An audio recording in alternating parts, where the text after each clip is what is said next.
Meeting has begun.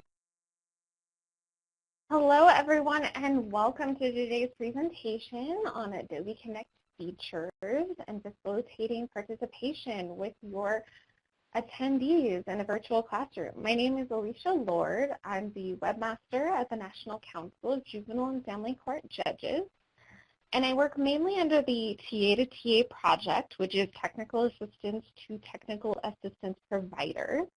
And we provide a webinar service to TA providers. I see some familiar names in the participant box and some newcomers to the TA world, so welcome to both of you. Today we're going to go over the learning features in the Adobe Connect platform, but we will have some mention of other platforms since people do use a ton of different online learning tools, and we want to be sure to cater to what you guys are needing. We will have time for question and answers at the end, but please feel free to use the chat box at any time during the presentation. So these are the objectives today. We're going to review the available features in Adobe Connect. We're going to describe accessibility considerations for interaction with your participants. And then hopefully by the end you'll be able to facilitate more interaction with participants when you're building these trainings. So first we're going to do a little poll and ask it, have you ever used the TA to TA webinar service before?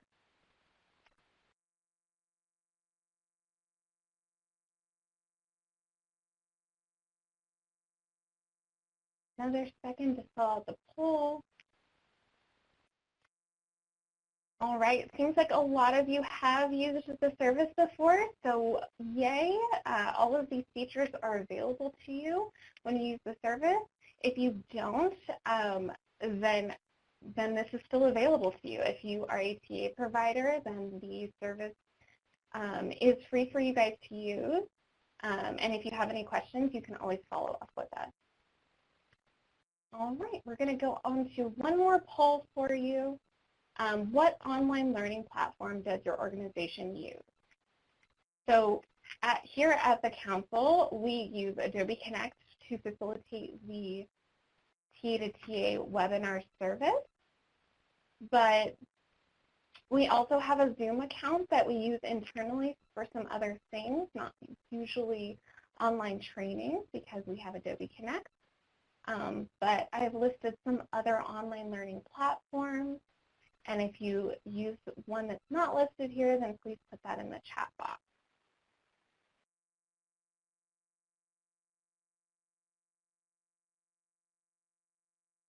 All right, it looks like a lot of Adobe Connect users and Zoom is another alternative that is pretty accessible along the same lines as Adobe Connect.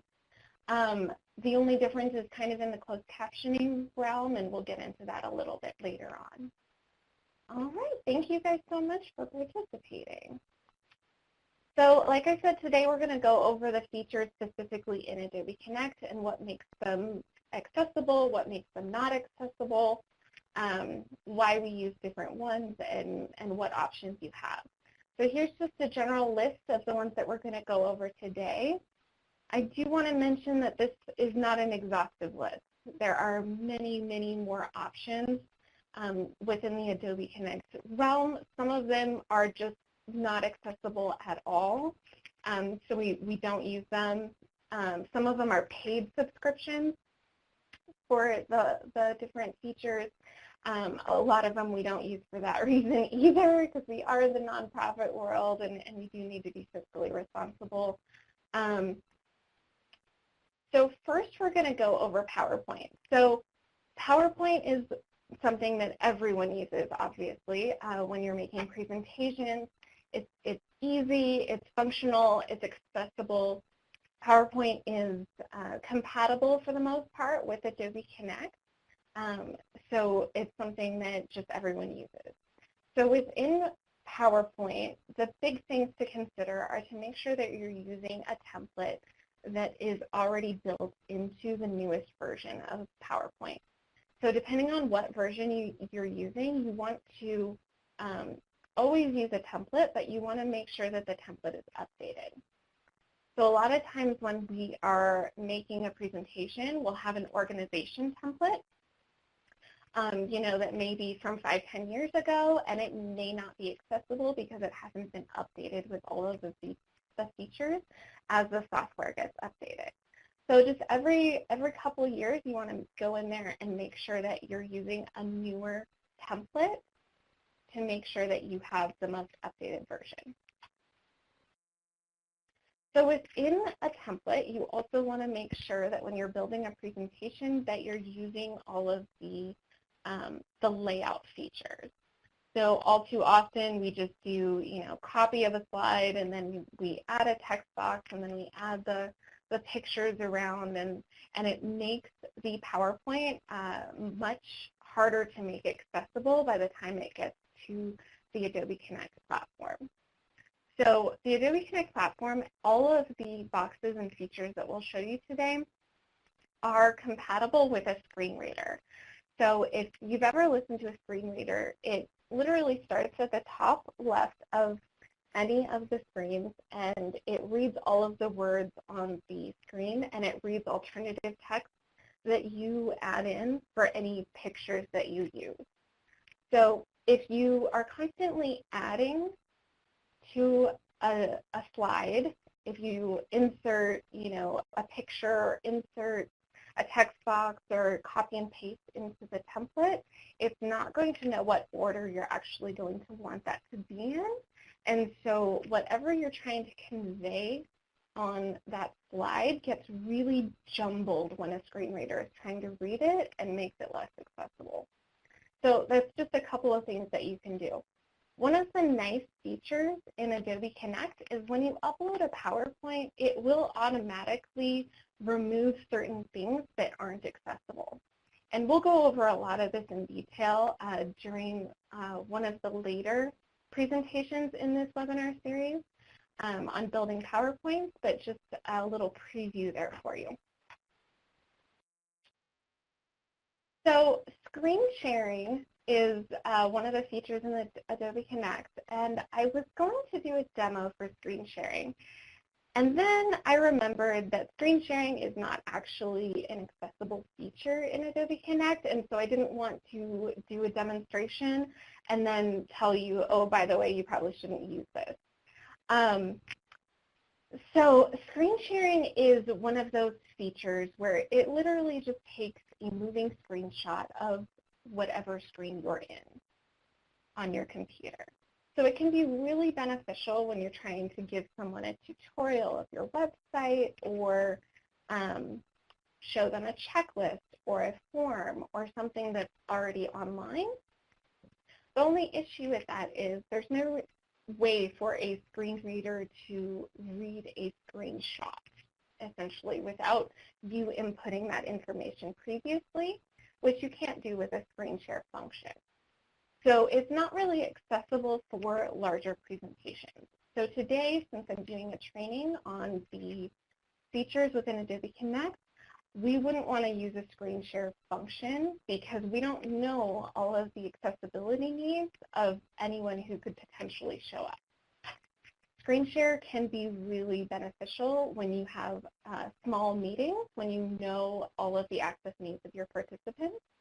So we've used it before for website reviews, like we have a website review committee, and we know that everyone there, no one in attendance will be using a screen reader, so we can use the screen share function.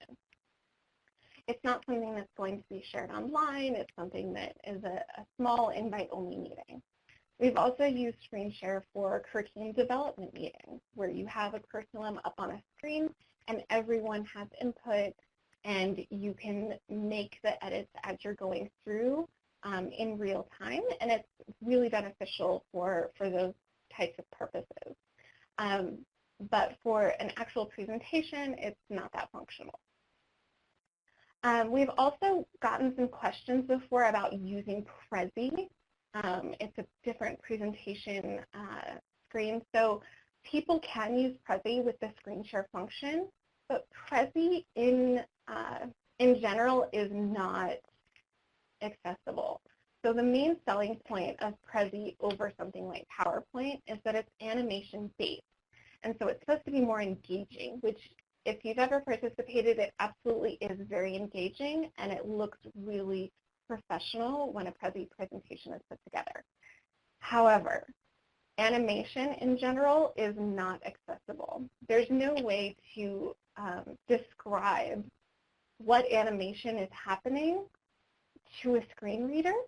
It's also one of those things where you have to be very cautious of using different types of animation for people with low vision. If someone is watching and they have glasses or something, or they need to see a certain font, then animation is going to actually, make them dizzy. It makes it harder to concentrate on what's going on the screen.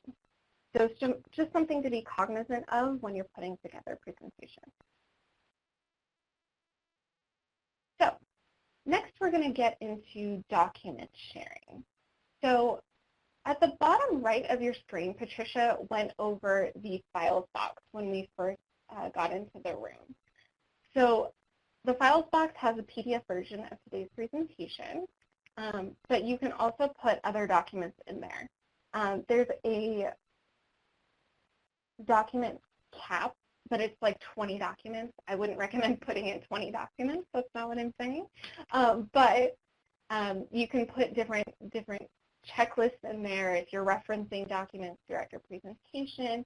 Any supplementary materials you can put in the files box. You can also use the resource links box. So you can put any web links that you have in there. Sometimes we put a SurveyMonkey link in there so that people have an option to click the survey if they have to leave early and you're still answering questions. So it's just one more way to make all of the information available to people after they exit the room. They can download materials, or you can send them to your website if you want to post materials there. We work with a TA provider who actually posts all their materials on a hidden link on their website rather than putting them in the files box, so that it generates traffic to their website. And all of the download numbers that they receive for the materials, they're able to track that through their website as opposed to using the files box. So that's just another feature, a nice feature of the resource link. So the only other thing that I will mention is that people also put the video links, which we'll talk about videos a little bit later on in the presentation. But if you're playing videos or audio clips or anything like that, and you want to make them available to people afterwards, you can post them on YouTube or your website, again, generating traffic to your website, and post the link in the resource links box. Any questions so far? I'm just going through everything really fast because no one's stopping. All right, we're moving on.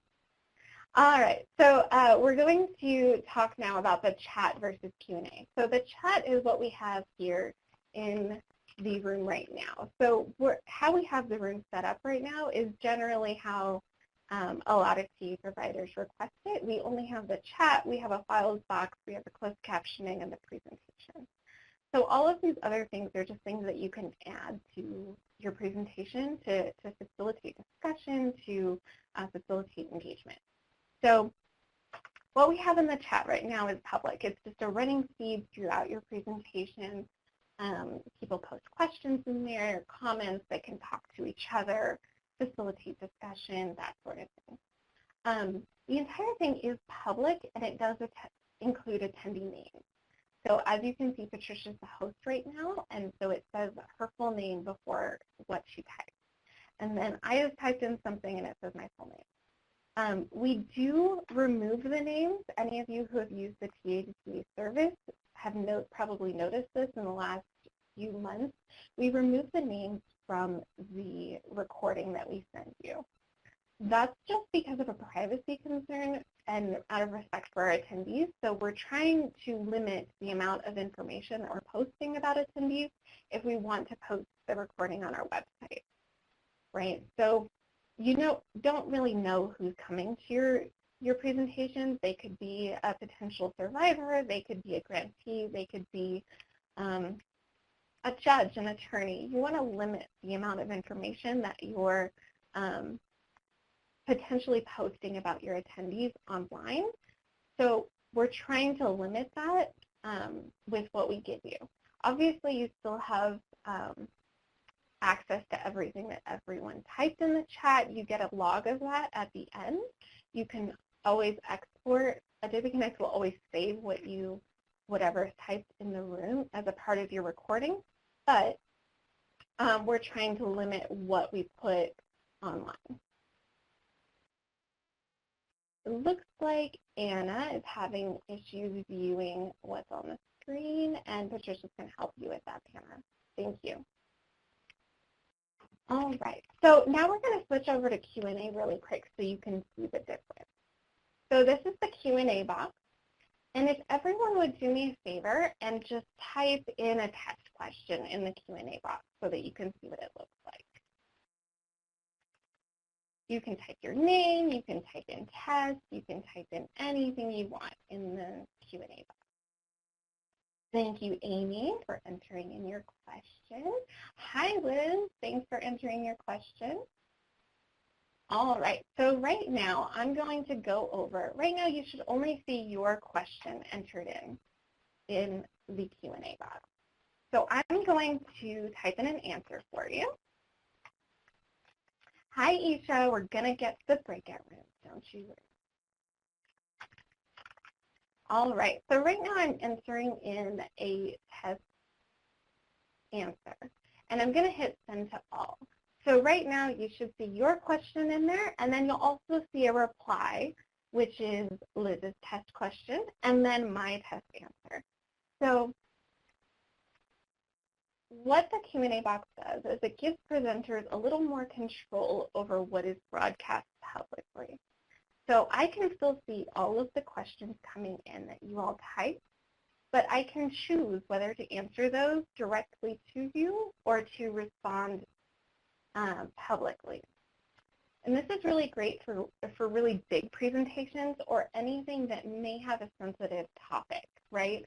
So maybe we're discussing trafficking, or maybe we're discussing domestic violence and evidence-based practices, right? So anytime you're discussing anything that is very sensitive or could potentially have a survivor in the room, the Q&A box might be an option for you, because it's just going to give you one more level of control over what is broadcast publicly. All right. Thank you all for your questions. And Monica just asked a question. Are you able to remove the whole chat question from the final recording? Yes, so you can remove the entire chat box or Q&A box from the recording if you want to. So we automatically will remove the names from the recording that we give you. Or if you have Adobe Connect, you can certainly do it yourself, and we can explain how to do that. But you can also remove the entire chat section as well.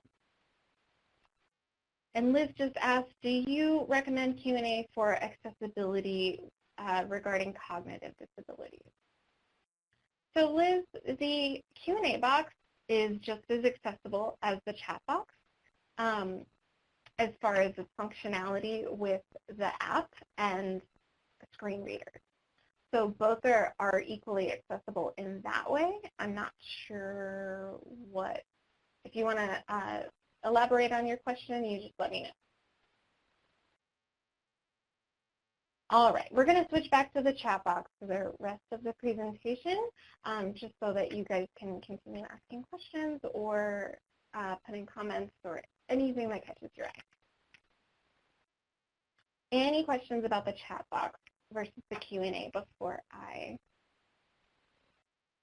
doesn't the chat box get to be too much text to track? It can be, Liz. So it depends on your presentation. So we have TA providers who will only use the Q&A box because it's easier for them to track as far as questions coming in. The one thing that the Q&A versus the chat box does facilitate is when you're using the Q&A, people are less likely to talk to each other, right? So people are more likely to just put in questions because it's a Q&A box, and you're the only one who's going to see it. In the chat box, if you want to facilitate discussion between your participants, that might be the better option for you. So it just kind of depends on what you're going for and the purpose of your presentation. We also have TA providers who use both. Maybe you want to facilitate discussion and you also want to have a corner just for people to ask questions and they want to be able to do it privately. You can certainly use both boxes at the same time. Thanks, Monica. All right. Going to move on, but if you have any other questions, just feel free to put them in the chat. All right, we're going to talk about closed captioning here for just a minute, and I'm going to get on a soapbox, but don't mind me. So we all know what closed captioning is. We can see it at the bottom of our screen, but I'm going to discuss a little bit about why this is important, and then we'll go into how it's used in Adobe Connect. So as of January of last year, of 2018, the U.S. Access Board have adopted the Web Content Accessibility Guidelines. And I'm going to put a link here in the chat box so that you guys can kind of go there on your own time if you want to see what exactly that means. But one of the big points that come across in the Web Content Accessibility Guidelines is that all of videos that are online have to be closed captioned. So, and this applies to all federally funded programs. So this, along with many other access considerations that we will cover, they used to be a nice thing to do as far as screen reader accessibility and people who may be deaf, but now it's a need to do for us. So this is actually a requirement of most of our TA grants. So closed captioning in Adobe Connect is the main feature that makes Adobe Connect kind of stand out. So other online learning platforms offer open captioning, and Liz, I'm going to cover this. So Liz asked, what's required, closed or open captions? So closed captions is what's at the bottom of your screen. So closed captioning means that people can't turn it on or off. So for open captions, that means that it can be toggled on or off. We have closed captions, which means that it's just there in the bottom of your screen. It's there for everyone. And because it's in its own little box, as you can see, that means that the streaming is actually part of the recording. So with other platforms like iLink or Zoom, they have open caption capability, and it's not embedded in the recording. So while you can have it, and what we have here is a live streamer. So the captioner is literally just sitting there typing in everything that I say. It's not automatically generated, and I want you to be wary of things that are automatically generated because they generally lead to more errors. So just be cognizant of that. But closed captioning is, in this platform, a part of the stream. It's a part of the recording, and everyone can see it, as opposed to presentations like an iLink or I believe GoToMeeting also has it, and Zoom has now adopted this feature. The closed captioning, you'll get a transcript, but it won't be a part of your recording. And that's not what's required. So when you go to download a recording from Zoom or iLink and you want to post it on your website or you want to upload it to YouTube, you will have to go through the process of doing post-production closed captioning to add the captions to the video before you post it to your website if you want to be in compliance. So that is the one thing that makes Adobe Connect kind of stand out above the rest. That's why we use it. That's why we offer it to you as a part of the T2T service, is the closed captions are included because it is required of us. Does that answer your question, Liz? All right. Yep, thank you. All right, awesome. So a couple of notes about the closed captioning. So it is public. It can't be removed from the room. Sometimes presenters get kind of distracted by it and they try to read it. And when that happens, we've told presenters, you can put little sticky notes over your screen if it's distracting, which it can be. But we do have to leave it up. There's no way for you to hide it. When you're answering questions or responding to questions in the chat box, you want to read the entire question and then respond to it. I hope I've done a good job of modeling that today. But that is mostly for the chat, so that if, or the closed captioning, rather. So if someone is participating in your training and they are reading through the closed captioning to participate, then they'll be able to see that the question first, followed by the answer, and then they can just more easily follow the conversation. The other thing that I will mention about the chat versus the closed captioning is sometimes we'll have multiple presenters, right? So I'm the only one presenting today, but if I had a co-presenter and while I'm not presenting and my co-presenter is talking, I see a question in the chat box and I'm like, oh, I know the answer to that, and so I'll type in the answer for them. You still want to, when it's your turn to talk again, you still want to go back to that question, read the question, and then read the answer that you put in the chat box. That just ensures that everyone can participate in the same way. So not only do you have the closed captioning to think about, but you also have to think about how that interacts with other parts of the presentation, if that makes sense. All right, I'm not seeing any other questions, so I'm going to move on to the next slide. So we also have polling throughout the presentation. So what I showed you earlier was we were using the multiple choice polling feature. You can also use multiple answer and short answer. So sometimes presenters will be like, oh, well, why would I use short answer? Because I already have the chat box. Short answer can kind of help you filter through the chat box. So if you're asking people a direct question, right, about, give me examples of this. To Liz's point that she said earlier, it might be too much text to track if you're just incorporating that into the regular chat box. So using the short answer polling feature within the platform will help you filter out just those answers to those questions. All of the answers that are used in the polling feature are logged. So you can either poll the answers by number, so you can get a general number of who answered yes and who answered no, or you can also poll the answers for individual people. So we have a TA provider, and I'm going to use this example because it's just the best example I've ever seen of someone using the individual logs of answers. So during their presentation, they used the polling feature, and they actually used it as a way to facilitate TA with their grantees. So they asked a question that was, is this, and I don't remember the subject matter, but the question was, is this legal in your jurisdiction?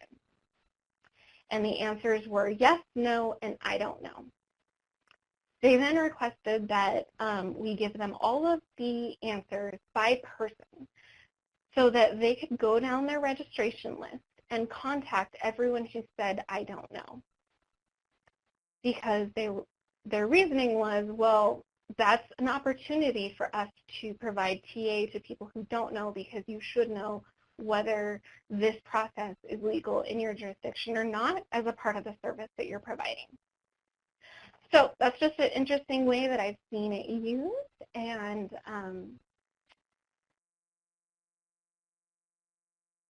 seeing no questions with the polling feature, I will move on.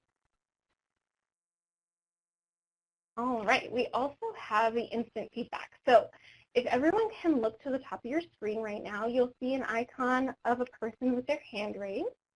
Does everyone see that? You can click on it if you see it. All right, thank you. I'm seeing hands going up. Yay, awesome. All right, so the raise hand feature is really awesome. It gives people an opportunity to give you instant feedback. You can say, you know, how many of you have done this, and people raise their hands, right? But if you click the little drop down next to the person, the little icon of the person with their hand raised, it'll give you all of these other options as well. So you can do agree or disagree. People can step away if you're in a meeting. They can speak louder or softer, as in, hey, presenter, I can't hear you. Can you speak louder? Or, whoa there, presenter, you're talking too loud. Can you speak softer? Speed up, slow down, laughter, and applause. So all of these are just different ways that you can facilitate a conversation with your participants, especially if you have a really large group. This comes in handy because you want people to participate. You want them to be engaged with you the entire time, as they would be when you're in an in-person training, right? So any different methods of feedback you want to be able to use. So you guys can't see it, but when everyone chooses one of these options, it gives me a little notification as the presenter, right? And those of you who have used the TA Provider webinar service before, you know what the attendees box looks like. I'm just going to move it over really quick so that you can see it. This is what the attendees box looks like, and you can see Patricia is giving me a little hand clap applause. Someone just said speak louder. And if I raise my hand, you can see my little hand raised there. This is also, I'm going to hide that again. So this is also how you facilitate when people are talking over the phone, right? So if people have questions and you have all the phone lines open, you can have them raise their hand, and then you can unmute just their line so that you don't have to fight with a lot of background noise by unmuting everyone. Any questions on the instant feedback? Also called the raised hand feature. So we kind of use those interchangeably. All right, so now we're going to have a little fun with the whiteboard feature. So within Adobe Connect, we have a little whiteboard. People use it for gathering ideas or brainstorming. Everyone can use it, or just the presenter can use it as kind of a flipboard, flip chart feature, only in the virtual world. And I just do want to mention that all the entries are saved. So this is something that you can use during your presentation, and then you can request a copy of it just like you would for a flip chart at a meeting. So this is what the whiteboard looks like. I have enabled all participants to draw, so you guys can all participate. And on the left side of the whiteboard, you'll see a little arrow pointer. You'll see a little marker tip. There's a little text box, and then there's also different shapes. So I'm going to invite everyone to go ahead and type in a test. So I just typed something in, and then once you click away from it, it will broadcast the text to everyone. So if you're using the text, you do have to type in the whole thing and then type away. It won't show as you're typing to everyone. If you're using the marker, you can also use different colors. You can change your color. You can change the point. So this is a really neat tool if you're, I've also seen people use this in correspondence with a chat. So also, Liz, to your point, does it get too much text to track in the chat? Sometimes it does. And so a presenter will use the whiteboard to kind of facilitate and gather ideas and keep them in one place. All right, everyone's having fun with the whiteboard. Does anyone have any questions related to the whiteboard? I'll give Amy a second. Is this accessible? Yes, it is, Amy. I've explicitly said, I think, throughout the presentation what's accessible and what's not. The whiteboard is accessible because it gives you different modes of participation. So you can type in, you can draw. Distance learning webinars are awesome. Thanks, whoever said that. You can type in, you can draw. What is typed in is accessible to a screen reader. The screen reader will not pick up shape, I think, is the only part that would make it not accessible. But you can always kind of facilitate that with what you're saying as a presenter.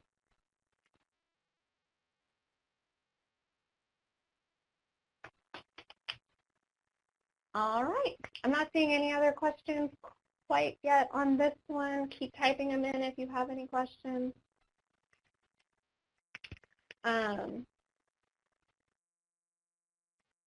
We're going to move on now to audio participation. So far we've covered modes of participation within the actual platform itself, and now we're going to go into auditory participation. So we have two options in Adobe Connect. We have broadcast or VoIP. Those are one and the same. It basically just means that people are listening over their computer speakers. So VoIP is voice over internet provider, or broadcast means you're broadcasting the audio over their computer. So you always want to make this one an option because we cater to national audiences, right? So you never want to assume that everyone has access to a phone when they are participating in your training. So maybe they're a rural service provider and they only have one phone because that's the phone that they use for their crisis line. They can't obviously use that line while they're participating in a training, and maybe they need to listen over the computer. So you always want to make sure that's an option that you're providing, as well as participation over the phone. So we always give people the option to participate over the phone as well, just to make sure that they have audio quality that they need. So presenters are always we're always going to recommend that they participate over the phone so that they're not pulling a lot of internet bandwidth to participate both on the computer and then have their audio over the computer as well. But you always want to give both options to your participants as well, because we don't know everyone's internet capabilities, right? There are still people in rural communities, in service communities that are still on dial-up, and they may have a hard time participating over an internet-based training at all. So we want to give them the option to only participate over the phone, or participate over the phone in conjunction with participating online. You just never know what people's needs are going to be, and we always want to give them more options. Generally, the more options you give people, the more accessible your training will be, because you're inhibiting less people. Amy just asked, do you need to say out loud what people are entering as text, like what you do in the chat box? Generally, yes. Are you referring to the whiteboard, Amy? I think that's what you're referring to. Yes. So anything that is happening in the chat box, in the whiteboard, in the Q&A even, anything that's happening in the platform, you want to cater to everyone who might be participating, even if they're only participating over the phone. So what we'll have happen sometimes is people will have a very wordy presentation slide, right? And so they won't read through the whole thing, or they'll read just a part of it, or they'll be like, oh, here's a case study, read through it, and then answer in the chat box. What we're doing, it's okay to provide case studies, and it's okay to have them lengthy, but we want to make something that a presenter can read through so that everyone can get an idea of what's happening, even if they're only participating over the phone. Or maybe someone's watching and they have low vision, and so they're not going to be able to read tiny, tiny text. So for those people as well, you would want to read through the entire slide and then say, okay, everyone, please respond in the chat box. Liz just asked, can the whiteboard be set up prior to the webinar, like with questions for people to respond? Yes, Liz, that is a great use of the whiteboard. So we can preload in questions into the whiteboard and then have people respond just as they think of answers during a discussion. Yes, you can definitely do that. All right, any questions on audio participation before we move on? I'm going to give Liz a second to type. Can the board stay up for the whole webinar? Can the whiteboard stay up for the whole webinar? So yes, it can. The only issue I would have with that is you want to think about presentation size, right? So how much room is the whiteboard taking up in the presentation? And are you having a presentation alongside of the whiteboard? So right now, we had the whiteboard over where the presentation slides were going so that it was big enough for everyone to see. If you have it smaller, you can certainly have it smaller, but then you have to think about, is my presentation in my PowerPoint, is that going to be big enough for people to see next to the whiteboard? So it's just a balancing act of what you want to use. It can stay up for the whole webinar, but I wouldn't recommend it if you're also using a presentation style training. If you're facilitating discussion with it up the whole webinar, then you could certainly do that. All right, we're going to move over to breakouts really quick. We're looking good on time. So people have asked about breakouts within the presentation already. I think Alicia asked it. Breakouts are basically mini classrooms within the webinar platform. So they're really great for small groups. You can facilitate better discussion because people are grouped up. They do require one facilitator per room. So when you're presenting in a team, you can break up that team and have one facilitator go into each breakout and facilitate that discussion. So you can have 3 different groups discuss 3 different case studies and then come back and discuss what they found interesting, what were the unique factors in that case, that sort of discussion. The limits of breakouts are that closed captioning doesn't work in all the breakouts, right? We only have closed captioning in the main room. And then the breakouts are also not recorded like they are in the main room. So this feature is really great for small group discussions. It's not great for big lectures type style presentations. If you're working one-on-one with grantees and they say, I want to have this kind of discussion with the different staff in my office, maybe the front desk staff have a different case study than the advocates do, than the attorneys do, then that makes a lot of sense. But if this is something that you want to broadcast to different groups of people, then we would recommend just having 3 separate trainings. So breakouts are a little bit different in terms of logging in and setting up.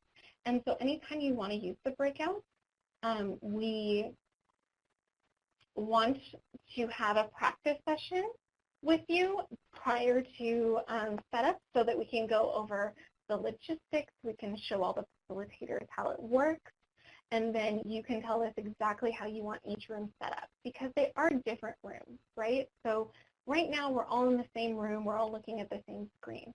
When you move into a breakout, all of the participants will be seeing something different in their respective rooms, depending on what you want each room to discuss, right? So if you have all the advocates discussing one thing, they're all going to have that one prompt question in their room as opposed to the attorney breakout session, which will have their one case study.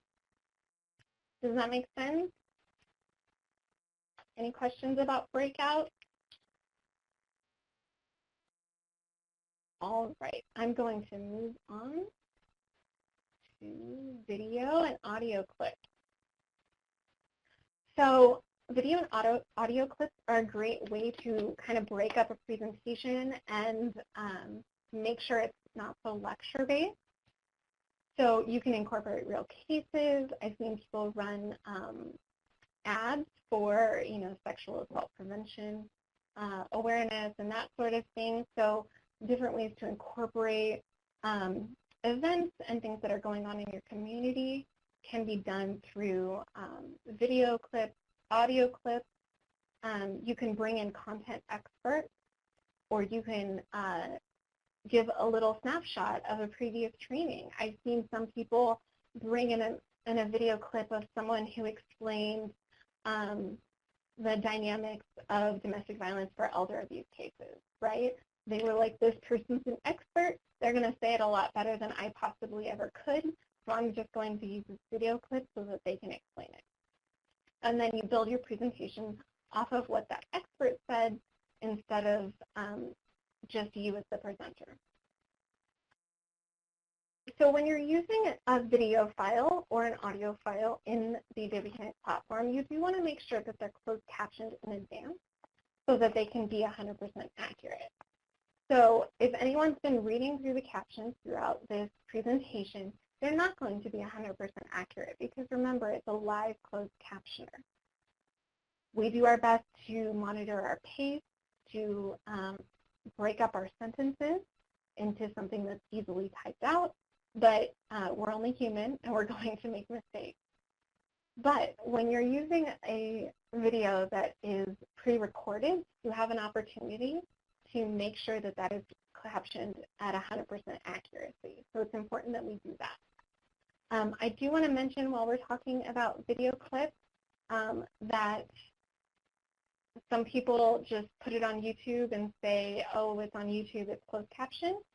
YouTube is not 100% accurate in terms of captioning. I've heard it called the gold standard by some people, and I'm not sure where that came from.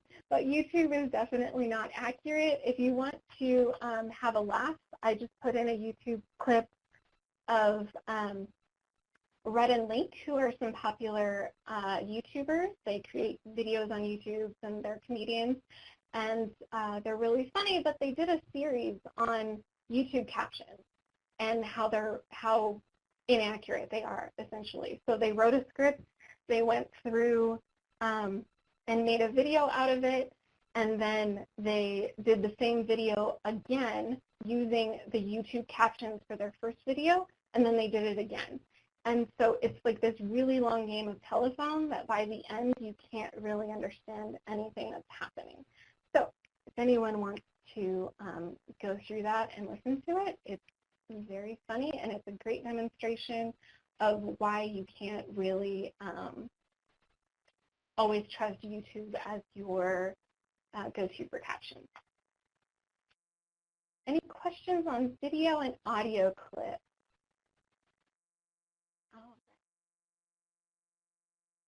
The last feature that we're going to talk about today is Webcam. So we have a video feature within Adobe Connect that will let you live stream video, right? And it's great. It's a great way to webcam in presenters or experts, and they can all be in separate rooms, but they're all facilitating a discussion through the platform. It gives people a better sense of a classroom type setting because you're actually looking at a teacher or a presenter that's giving you this information. So it helps facilitate engagement. We've also seen this used for role play settings, right? So instead of giving a case scenario, you and another presenter, you have a role play setting where you're looking at two people over the camera, they're going back and forth. It just helps facilitate engagement because once again, we're watching something live. We're not just looking at a screen and a recording. Like I said, you can bring in experts, you can do case scenarios. This is also how we facilitate ASL interpretation. So sometimes we'll get requests for ASL interpretation within the website platform. There are many ASL interpreters who have their own webcam set up, and then some don't, and we bring them into the office, and then we webcam them into the room. So not only does that help you reach anyone who might request ASL interpretation, it also means that that interpretation is a part of the recording. So when you receive a request for ASL interpretation for a training, that means that someone in that community is interested in that topic, right? So many other people in that community may also be interested in that topic. And so when they go to view it on your website, it will already be there interpreted for them. Liz is asking, what are your recommendations for webcam use? How many presenters can use them during the same session? So Liz, as far as the presentation goes, the platform has a limit of, I believe, 9 people using the webcam feature at the same time. That's a lot. We don't recommend ever going that many. I would never do more than probably 2 at the same time, because if you get more than that, one, it takes up a lot of bandwidth, so the presenters start to get choppy, and 2, you're giving people a lot of things to focus on, right? So you can use a lot of webcams in, say, like a meeting scenario where you're using the platform to have a meeting with a bunch of people who are helping you work on a curriculum. You can have 6 or 7 people on there, and it wouldn't be a big deal because you're not recording a presentation for future use. But when you're doing an actual presentation, you do want to take into account how that presenter is going to look as far as resolution goes. And you definitely want to test it in a practice session before you get them on the live presentation. Liz also asked, is it best to just start with cameras for short time at the beginning or for the whole session? So you can do either. I kind of leave it up to presenters what they feel comfortable with, right? So it's something that you want to offer and make sure they know is available to them, and then just kind of go from there. So if you have a lot of presenters, I'm thinking of the practice webinars, and sometimes you have 6 or 7 presenters, it may not be very feasible to have them on webcam. But if you have 1 or 2, and if you want to start them off presenting on their camera, and then while they introduce themselves, and then when they go into more content-based things, you can switch over to just the presentation so that they're not showing for the entire duration of the training. That would make sense too. Do many TA providers use cameras? Some do and some don't. Liz, it's very, very dependent on the presenter themselves. Some presenters love the camera. They're like, yes, please give me the camera because I want people to be able to see me because I'm a very animated presenter, right?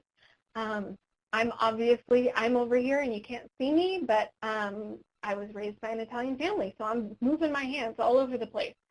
Um, but you can't see any of that, right? A lot of people want you to be able to see them. You always want to go, always want to judge first where your presenter is in terms of comfort, and then kind of go from there and ask them to try other things that are accessible and that will facilitate participation, right?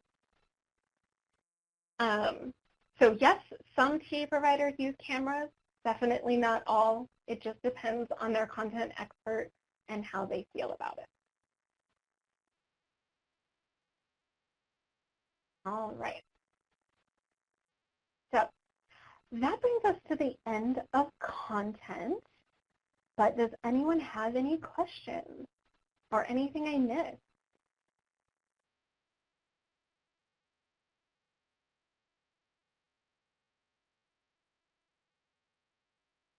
All right. I tried to answer as many questions as I could during the presentation.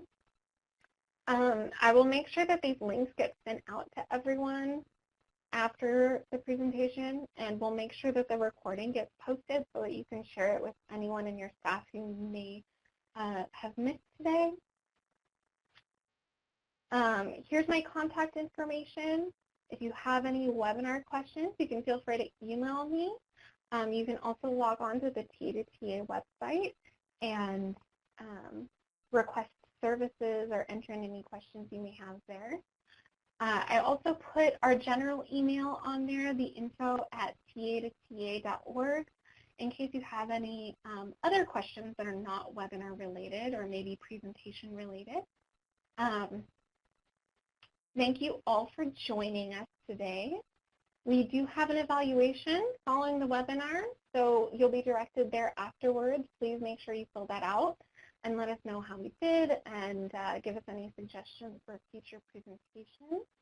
The next presentation we'll have in the series will be on language access and working with interpreters. So be sure to sign up for that, or tell any of your staff if it may be applicable to you to sign up. Thank you so much, Liz. All right, thanks everyone for joining. Please feel free to enter in any questions you may have in the chat. We'll leave the room open for another minute as questions come in. All right. Thank you, everyone. Please fill out the evaluation and have a wonderful day.